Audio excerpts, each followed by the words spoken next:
les djinns et les humains ont ce libre arbitre-là. C'est pourquoi, n'est-ce pas, d'aucuns choisissent d'être mauvais, d'aucuns choisissent d'être bons.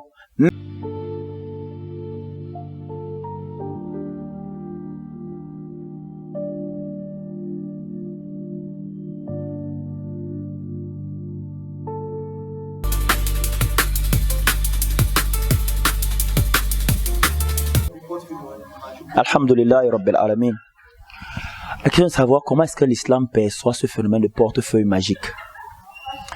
Je vais répondre de manière nuancée, si vous permettez. C'est très facile, n'est-ce pas? En islam, il y a ce qu'on appelle les secrets ou les mystères. Et les clés, pourquoi? Les clés pour ouvrir ou bien déceler ces mystères. Il y a des raccourcis spirituels. Il y a celui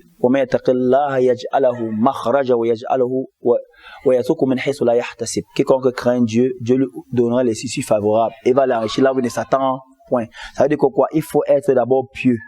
Il faut aller, n'est-ce pas? Il faut fusionner avec le test, ou bien marcher selon les prescriptions divines, afin que, n'est-ce pas, Dieu puisse ouvrir les portes de sa miséricorde. Dieu dit également dans un verset, il dit, si les habitants des cieux de la terre avec lui, Dieu aurait fait descendre sur eux, n'est-ce pas, les bénédictions en n'en plus fini. Voyez-vous? Maintenant, portefeuille magique ou pas. Maintenant, portefeuille magique, ça vient de, est-ce forcément négatif ou pas? De quel portefeuille s'agit-il? Si c'est les portefeuilles venant, n'est-ce pas, des secrets, venant, n'est-ce pas, de ceux qui sont initiés. Par exemple, il y a des prières, n'est-ce pas, qui favorisent la richesse, qui augmentent la richesse. Voyez-vous? Il y a des prières, des invocations qui augmentent la richesse. Il y en a. Il y a les secrets dans les religions, en islam en particulier. Il y a des secrets. Vous voyez?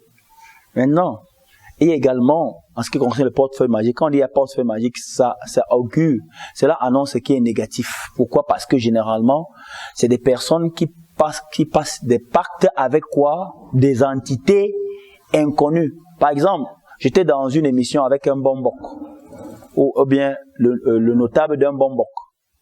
Il disait, nous avons résolu certains problèmes qui dataient de génération en génération. Parce qu'on avait constaté que le problème venait, n'est-ce pas, d'un ancêtre, vous voyez, lointain. Parce que chaque année, dans une famille, il y avait quoi? Un décès bizarre. Et nous avons décelé que le problème venait de... Donc, l'esprit nous a dit, j'ai répondu à ce notable bombok en disant, je suis d'accord avec vous, mais il y a une chose qui m'intrigue, qui vous fait savoir, qui vous dit que l'esprit, là, avec le communiqué, est un esprit malin ou bien un esprit divin. Aussi simplement, avez-vous l'assurance que cet esprit qui vous communique là, il est forcément divin ou pas? Voyez-vous, c'est trop facile de dire que je suis en contact avec tel esprit. C'est quoi s'agit-il? Voyez? Donc c'est ça en fait. Si vous avez cette assurance-là, alors ça ne pose pas de problème. Des gens entrent en contact avec certains esprits, que ce soit les esprits des morts ou les esprits des djinns, et ils passent certains pactes avec eux. C'est donnant. Ils leur servent et ils leur servent en retour. S'ils les servent et ils les servent en retour dans la mécréance à Dieu, cela pose problème. Voyez-vous, ce n'est pas le résultat qui est, c'est la méthode. Est-ce que cela obéit à la législation divine? Est-ce que cela obéit à la volonté divine? Cela ne sort pas du cadre de l'adoration dans le cadre de la mécréance. C'est ça le problème. Parce que si on a un seul souci, un seul objectif, c'est quoi? C'est atteindre son objectif qui est de l'argent partout. Ce n'est pas l'argent, la religion ne veut pas l'argent à tout prix. Mais c'est l'argent selon, n'est-ce pas, la voie fixée par Dieu. Voyez-vous, Dieu dit, le prophète dit, sallallahu alayhi wa alayhi, i'mal le dunya ka annaka ta'ish abadan. Il dit, recherche l'argent comme tu vas vivre éternellement. Tu ne sens pas la fatigue. Parce que l'islam encourage à l'effort. L'islam ne veut pas la paresse. C'est pourquoi les gens que vous voyez là, commander de l'argent partout, ce n'est pas islamique. Ce n'est pas islamique. L'islam n'encourage pas ça. Bien entendu, l'islam dit que la main qui donne, elle est toujours au-dessus de celle qui ouais. Dans la pratique, mais vous suivez. Et même, et dit, le deuxième, la deuxième partie a dit, et œuvre également pour ton au-delà. Comme si, n'est-ce pas, comme si tu vas mourir, comme tu vas mourir demain. Si tu sais que, n'est-ce pas, la mort est proche, tu seras dévoué dans tes actes d'adoration. Tu ne vas jamais désobéir à Dieu. Parce que tu sais que si je désobéis là, la mort vient là, qu'est-ce que je vais Donc c'est ça en fait. D'accord. Et déjà, je crois que j'ai eu la réponse à... Bref, je sais combien de temps vous pouvez donner l'intervalle du paysage ou bien la sphère dans laquelle on peut situer le porte-monnaie magique, oui. Et je vais me répéter parce que j'ai besoin d'une réponse plus ou moins fermée. Oui. Est-ce que le phénomène du portefeuille magique est interdit par l'islam? Justement, c'est pourquoi je dis, si le portefeuille magique, quand on parle de portefeuille magique, il s'agit des fois d'avoir un portefeuille magique, on se lève, n'est-ce pas, il est plein. Parce qu'il faut qu'on s'entende là-dessus. De quoi s'agit-il? Un portefeuille magique de manière à ce que ça ne manque jamais d'argent. Cet argent vient d'où? Et comment est-ce qu'on a pu le faire? Avant, est-ce le résultat d'un pacte passé en secret avec une entité qu'on ignore? Et on obéit à cette entité et il nous amène, n'est-ce pas, à faire certaines choses qui vont, n'est-ce pas, contre les prescriptions divines. C'est que c'est là où ça pose problème. Voyez-vous? Mais s'il s'agit maintenant comment on appelle, des secrets qui favorisent la richesse, qui favorisent, n'est-ce pas, les activités, qui favorisent, n'est-ce pas, comment on appelle, votre business. Vous avez, n'est-ce pas, vous donne de la chance, vous avez, n'est-ce pas, une ouverture, n'est-ce pas, toute personne avec vous communiquer, n'est-ce pas, vous avez, on vous accueille favorablement, vous avez la facilité d'avoir des marchés, hein, ça c'est permis, il y a des secrets pour ça. Il y a des prières, n'est-ce pas, qui favorisent ce genre d'activité. Mais que quelqu'un se lève chaque matin, n'est-ce pas, il voit un porte-monnaie plein, hein, voyez-vous, c'est le résultat de quoi? Ça vient de quoi? C'est là, c'est la question qu'il faut se poser.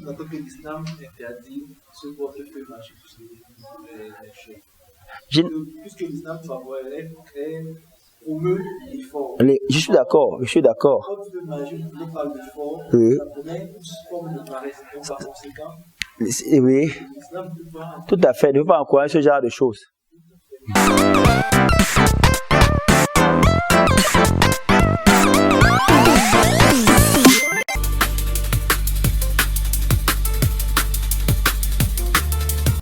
S'il vous plaît, quels sont les dangers spirituels que représente ce type de pratique? Ça éloigne de Dieu. Ça éloigne de Dieu. Ça sort quelqu'un de l'adoration de Dieu, n'est-ce pas, l'adoration du diable. Ça coupe le lien entre Dieu et toi. Parce que, généralement, les gens qui s'adonnent à des pratiques occultes, qui communiquent avec certains esprits et ont des résultats, ils se coupent de Dieu. Pour lui, n'est-ce pas, c'est cette entité-là, avec laquelle il est en contact, qui lui apporte, n'est-ce pas, satisfaction. Autrement dit, c'est lui qui lui est utile, Dieu ne lui est pas utile. Mais on oublie que le souffle de vie qu'il a, ça vient de Dieu. Il oublie que la force qu'il a vient de... Il oublie que, n'est-ce pas, tous ces mouvements, s'il voit, c'est grâce à Dieu. C'est ça, en fait, l'être humain, n'est-ce pas, il est oublieux. C'est un éternel oublieux. C'est pourquoi celui qui ignore d'où il vient, il n'arrive pas là où il va. Comme dit l'adage Bamoun. Celui qui ignore d'où il vient, il ne va pas arriver là où il va. Aujourd'hui, les gens, celui qui ne voit que ce qu'il n'a pas, il sera un éternel insatisfait et un ingrat. Aujourd'hui, nous jouissons d'une parfaite santé sans mesurer, n'est-ce pas, la valeur de la santé. Aujourd'hui, on va se dire, je suis pauvre, je suis. Tous mes amis sont mariés, moi je suis pas marié. Ils travaillent, Oui, des gens pensent comme ça. C'est pourquoi Dieu dans un Coran, je cite, il dit, A'udhu billahi minash shaitanir rajim, bismillahir rahmanir rahim. Il dit, le verset m'échappe. Dieu dit, n'est-ce pas, bon, parlant de la gratitude en fait, parce qu'ici il veut parler de la gratitude. Hein. Quiconque, n'est-ce pas, est ingrat. Si quiconque comment il est reconnaissant, c'est pour lui-même. Et celui qui est ingrat, n'est-ce pas, c'est que c'est contre lui-même. Alors est-ce qu'il sache que, n'est-ce pas, Dieu est le plus dur dans le châtiment. Et la gratitude passe par le fait de reconnaître les bienfaits de Dieu sur nous. Tout à fait. Ça rejoint un adage populaire qui dit que celui qui la main qui donne reçoit. Tout à fait, toujours. Ne reçoit pas, bien sûr. Oui, Cheikh, on va continuer toutes les conséquences spirituelles et sociales. Parce que la famille...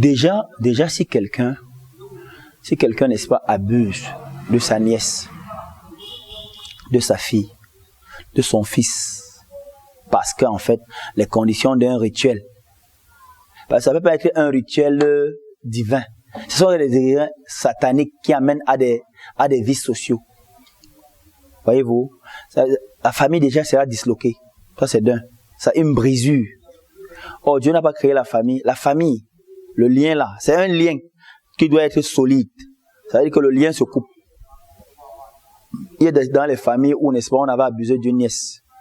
On envoie, n'est-ce pas, une cousine vers un oncle, l'oncle abuse d'elle. Voyez-vous, dans la famille, n'est-ce pas, est coupée, elle est disloquée. Sur le plan social, ça crée ce qu'on appelle une sorte de méfiance. Hein? On a peur que l'enfant aille chez le voisin parce qu'on ne sait pas s'il est dans les choses bizarres ou pas. En fait, la société, elle est aux aguets. Personne n'est plus en sécurité. Parce que si maintenant, dans une société, on a des gens, n'est-ce pas, qui sont en contact avec certains esprits, et comme pour eux, ce qui importe, c'est le résultat, peu importe ce qu'il faut, alors, ils vont s'adonner à toutes sortes de choses pour arriver au résultat qu'ils veulent. Alors la société sera plus tranquille. On sera dans l'insécurité. Un peu comme dans un quartier. Si on sait qu'il y a insécurité ici, là, qui viendrait dans ce quartier? Donc, je voulais que l'on revienne sur oui. ce que nous vivons ces temps au Cameroun. Sans toutefois c'est juste une analyse. D'accord. C'est tout simple. Après analyse, le diagnostic est tout simple. C'est la crainte de la pauvreté. Le paraître. Le paraître. La richesse à tout prix. On veut s'enrichir par tous les moyens. Et ainsi, on s'adonne à tout. Tout ce qui peut apporter de l'argent ou tout ce qui, n'est-ce pas, peut faciliter l'accès à ce qu'on veut. Que ce soit, vous parlez seulement du quartier, hein, même dans les milieux où dits intellectuels. Vous entendez des pratiques occultes. Vrai ou faux?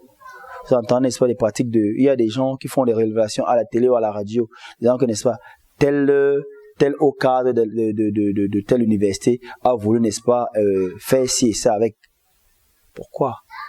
Parce que, n'est-ce pas, on vise, n'est-ce pas, soit c'est l'élévation dans les postes de responsabilité, soit c'est monter en grade dans la hiérarchie, soit c'est avoir beaucoup d'argent. Vous voyez?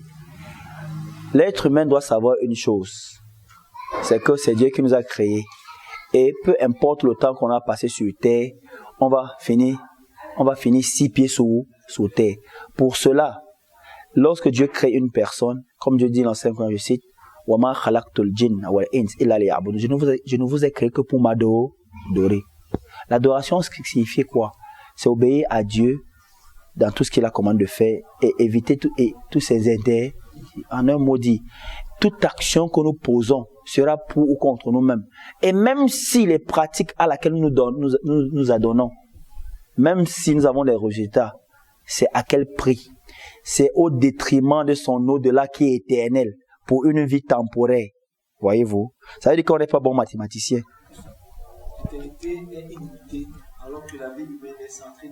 Même si tu vis 100 ans, 200 ans, quand tu mourras, mais aujourd'hui on estime la population mondiale à 8 milliards d'habitants. On ne compte pas les morts, alors que ceux qui sont sous terre sont des milliards, plus que ceux qui sont sur terre. Il y a un hadith où le prophète dit, sallallahu alayhi, dit, lorsque nous marchons sur terre, la terre dit, Al-yom tamshi ala zahri wa gadan satanamu fi batni. Aujourd'hui tu marches sur mon dos, demain tu vas dormir dans mon ventre. C'est-à-dire que demain tu auras les comptes à rendre. Hasibu qabla an tuhasabu. Faites le décompte de vos œuvres avant que Dieu ne le fasse à votre place.